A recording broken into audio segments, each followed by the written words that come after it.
Big பாஸ பார்க்கிறதா வேணாமா அப்படிங்கிற ரேஞ்சில தான் நம்ம அரோரா அண்ட் துஷார் இவங்கலாம் பண்ணிட்டு இருக்க சேட்டைகள்லாம் கொஞ்சம் அளவு மீறி போயிட்டு இருக்கு. அதை விட வந்து பார்த்தீங்கன்னா, ரொம்பவே தாண்டி போயிட்டாரு எஃப்ஜேவும் நம்ம ஆதிரையும். இவங்கலாம் எதுக்குப்பா உள்ளுக்கு வந்தாங்க? இந்த மாரி லவ் கன்டென்ட் ஏற்படுத்துனா நம்ம வந்து ரொம்ப நாள் இருக்கலாம் அப்படிங்கிற ஒரு கான்செப்ட்ல வந்து ஒரு மாரி வேற மாரி பிக் பாஸ் ஷோவே கொண்டு போயிட்டு இருக்காங்க. 8 சீசன் வரலும் பரவால்ல. ஆனா 9வது சீசன் வந்து ஸ்டார்ட்டிங்ல இருந்தே ஃபைட் ஆரம்பிச்சிருச்சு.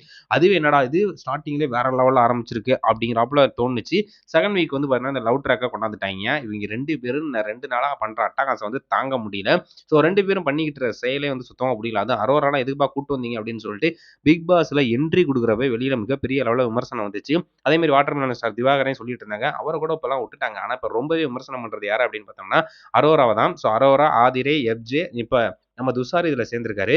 ஸோ அவர் கேப்டனா தேர்ந்தெடுத்ததே வேஸ்ட் அப்படிங்கிறாப்புல தான் இருக்கு. துணிச்சலா பேசுவாரு, துணிச்சலா பண்ணுவாரு அப்படின்னு கருப்பு துணி எடுத்து கட்டுனதுனால அவருக்கு கேப்டன் பதவிய குடுத்தா, தல வேலைய அவர் சரியாவே பண்ணல அப்படின்னு தான் சொல்லணும். இங்க உட்காந்துக்கிட்டு எனி டைம் வந்து பார்த்தீங்கன்னா, அரோராவோடயே சேர்ந்து சுத்திக்கிட்டு, இந்த மாரி வேலைய தான் பார்த்துக்கிட்டு திரியிறாப்ல. அதுவும் வந்து பார்த்துட்டீங்கன்னா, தேவையில்லாதவனெல்லாம் வந்து பார்த்தீங்கன்னா, நம்ம கமருதீன் கிரியேட் பண்ணிட்டு இருக்காரு.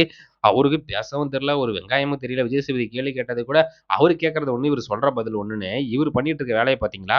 "யோவ் எக்சர்சைஸ் பண்றேன். நீ அதாவது பாடிய வந்து ரொம்பவே ஃபிட்டா வச்சிருக்க அப்படின்னா, அதுக்கு தகுந்தாப்புல எக்சர்சைஸ் பண்ணுப்பா. ஏப்பா இந்த மாரிலாம் பண்ற?" அப்படிங்கிறாப்புல தான் தெரியுது. அரோராவெல்லாம் தூக்கி பண்ணிட்டு இருக்காரு. இதெல்லாம் தேவதானா? அப்படிங்கிறாப்புல தெரியுது. இந்த சைடு வந்து பார்த்தீங்கன்னா, எஃப்ஜேவும் ஆதிரையும் வந்து பார்த்தீங்கன்னா, பிக் பாஸ் வரதுக்கு 2 நாளைக்கு முன்னாடி ஒரு மால்ல எதர்ச்சியா மீட் பண்ணிக்கிட்டாங்களாம். அதுக்கப்புறம் இங்க உள்ளுக்கு வந்ததுக்கப்புறம் ஒரு அட்ராக்ஷன் ஆயிருச்சா, இந்த மாரி வேலையெல்லாம் சில்லித்தனமா பண்ணிட்டு திரியிறாய்ங்க இவங்க 2 பேரு. ஏன்டா அப்படிங்கிறாப்புல தான் இருக்கு. எஃப்ஜே ஆல்ரெடி வந்து பார்த்துட்டுனா, ஒரு மாரி சைகைலாம் காட்டிட்டு, மோக் பண்ணிக்கிட்டு, ஒரு மாரி வெட்டிருவேங்கிறது, இந்த வீக்லாம் வந்து பார்த்தீங்கன்னா, கெட்ட வார்த்தை பேசுறது, கடிச்சு வைக்கிறது அப்படின்னு ஒரு மாரி சில்லித்தனமா பண்ணிட்டு திரியிறாப்புல. அவங்களோட ஆதிரைய வந்து சேர்ந்துட்டாங்க. ஆதிரைக்குலாம் ஸ்டார்ட்டிங்ல பெரிய அளவுல சப்போர்ட் இருந்துச்சு. ஆனா இங்க வந்து பார்த்துட்டீங்கன்னா, லவ் கன்டென்ட் கொண்டு போனோம் அப்படின்னா, பெரிய லெவல்ல ரீச் ஆகலாம் அப்படின்னு ஒரு மதமேல இருக்காய்ங்க. பட் அதெல்லாம் எடுபடாது அப்படின்னு சொல்லிட்டு, அடுத்தடுத்த வீக்ல வந்து பார்த்தீங்கன்னா, உங்களுக்கு தெரிய வரும். இருந்தாலும் என்ன பண்றது? இவங்களலாம் சேவ் பண்ணி வச்சா தான் பிக் பாஸ் 100 நாள் ஓட்ட முடியும் அப்படின்னு சொல்லிட்டு டீமே வந்து உள்ளுக்கு வச்சிருக்கிறதுக்கான வாய்ப்புகள் தான் அதிக அளவுல இருக்கு.